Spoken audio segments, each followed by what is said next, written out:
तो देखो अभी जो है हमारे लिए सबसे इम्पोर्टेंट क्या है मैं आपको बताऊं, चाहे आप किसी भी एग्ज़ाम की प्रिपरेशन कर रहे हैं, किसी भी एग्ज़ाम की प्रिपरेशन कर रहे हैं राइट नाउ मैं आपको बताऊं, तो आपके लिए सबसे इम्पोर्टेंट अभी इस पेपर को देखना है, सीजीएल मेंस 2021। ठीक है, अब ये जो पेपर होता है, हालांकि आपको पता है कि सीजीएल के प्री होने के बाद सीजीएल का मेंस होता है। अब बहुतों को ये लगता होगा, जो एमटीएस के बच्चे होंगे, सीएचएसएल के बच्चे होंगे, जिनको सीपीओ देना होगा, हमें क्या मतलब है मेंस से, हमें तो मतलब ही नहीं है, हम मेंस वाले बच्चे थोड़ी, हम तो एमटीएस वाले हैं। तो हम आपके इन्फॉर्मेशन के लिए बता दें, एक छोटी सी बात बता दें कि बच्चे आज के टाइम पर सबसे पहले तो आप लोग अपने मन में ये बात डाल लो कि मेंस जो हो गया वो ऐसा नहीं है कि मेंस हमारा कुछ अलग लेवल का चला गया है, एमटीएस हमारा अलग लेवल का है, सीपीओ हमारा अलग लेवल का है, सीएचएसएल हमारा अलग लेवल का है, ऐसा नहीं है। आप आज के टाइम पर किसी भी पेपर को देते हैं, सब में जो मैथ्स का लेवल है वो बराबर है।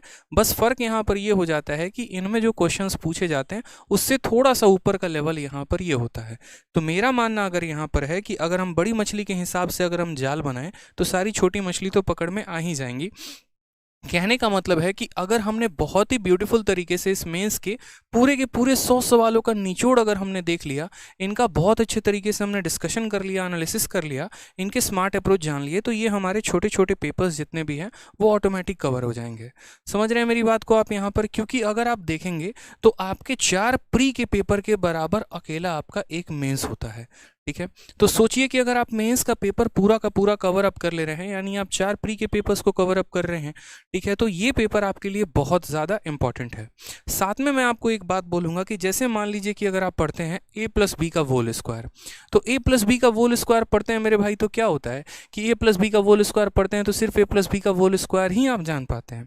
लेकिन सोचिए कि अगर मैं आपसे यहाँ पर ये बात बोलूँ कि अगर हमें यहाँ पर a+b का क्यूब पढ़ना है, तो कहीं ना कहीं जब आप क्यूब पढ़ेंगे तो क्यूब में आप स्क्वायर को लपेट ही लेंगे, यानी एक लेवल ऊपर पढ़ेंगे तो यहाँ पर एक लेवल डाउन की चीज़ें हमेशा आपकी कवर होती चली जाएंगी। इसीलिए मेंस का पेपर सबसे पहले जो है ना, ये जो डिमांड है ये बहुत ज़रूरी है कि आपको इसको कवर करना ही करना है। आप इसके जो हैं, अब यहाँ पर क्या है कि 100 क्वेश्चंस का जो PDF है वो हम टेलीग्राम पर अपलोड कर देंगे। हमारे दोनों टेलीग्राम है, रैंकर्स गुरुकुल और मैथ्स बाय आदित्य रंजन, दोनों पर PDF अपलोड जाएगा, वहाँ से आप डाउनलोड करके प्रैक्टिस करेंगे। जैसे मैंने सीरीज़ के क्वेश्चन देखे, अब सीरीज़ का क्वेश्चन का इतना हुआ बन रहा है, बाप रे सीरीज़ का क्वेश्चन आ गया। अभी मैंने तुरंत अपने यहाँ पर जो हमारी सभी चीज़ों को मैनेज करते हैं, ठीक है, हमारे भाई की तरह है, हमारे भाई हैं, समझ लीजिए अनुराग हैं, उनको हमने कहा कि एक काम करो, आर डी शर्मा की किताब डाउनलोड करो। आर डी शर्मा की किताब में आप बिलीव नहीं करेंगे, सीक्वेंस सीरीज़ के वो सभी क्वेश्चंस हैं जो आपके इस बार के पेपर में पूछे गए हैं। अब आज के टाइम पर बच्चा उसको कैट की किताबों में ढूंढ रहा है, जेड की किताबों में ढूंढ रहा है, कहाँ से पूछ लिया गया। अरे भाई 11वीं क्लास में सीक्वेंस एंड सीरीज़ नाम की एक चैप्टर थी, ठीक है, आर डी शर्मा पढ़ लेते, RS अग्रवाल पढ़ लेते, NCERT पढ़ लेते, तो उसमें दिया गया था वो सवाल, उसको पढ़ते तो वहाँ से आ जाता। तो पेपर बाहर से नहीं आ रहा है, कुछ अलग नहीं पूछा जा रहा है, SSC अपने सिलेबस में जितना देती है उतना ही पूछा जा रहा है। ठीक है, बस हमें थोड़े से यहाँ पर स्मार्ट अप्रोच अपनाने हैं। अब बात करेंगे यहाँ पर कि अगर पेपर इजी था, जैसे कुछ बच्चे अभी कमेंट में कह रहे हैं पेपर इजी था, तो मेरे भाई अगर पेपर इजी होता तो हर किसी का अटेम्प्ट फिर यहाँ पर 100 आउट ऑफ 100 होते हैं। चलो 100 आउट ऑफ 100 नहीं हो सकता है तो 90 आउट ऑफ तो 100 होते ना। लेकिन अगर हम बात करें तो बहुतों के ऐसे होंगे जिन्होंने हो सकता है 20 सवाल सही करके आए हैं, और बहुत ऐसे होंगे जो पूरे के पूरे 100 सवाल करके भी आए हैं। तो क्या पेपर इनके लिए ईजी था तो इनके लिए नहीं होना चाहिए था? नहीं यार, पेपर हर साल ईजी आता है, मॉडरेट आता है, टफ आता है। आप टॉपर्स की बातों पर क्यों जानते हो? आप अपना लेवल भी तो देखो ना कि आपका लेवल यहाँ पर क्या है और आपको कितनी चीज़ें सीखनी है।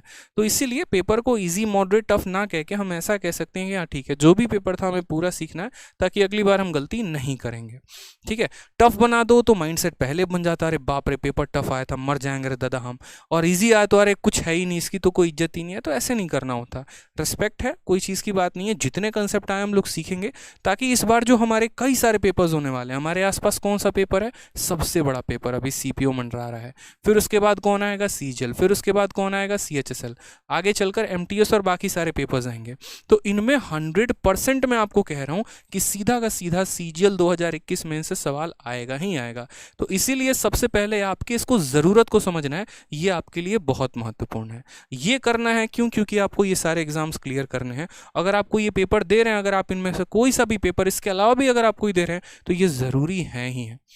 ठीक है, खुश रहिए, मस्त रहिए, ध्यान रखिए, कमेंट में अपना प्यार ज़रूर व्यक्त करिए और वीडियो को लाइक करिए। धन्यवाद।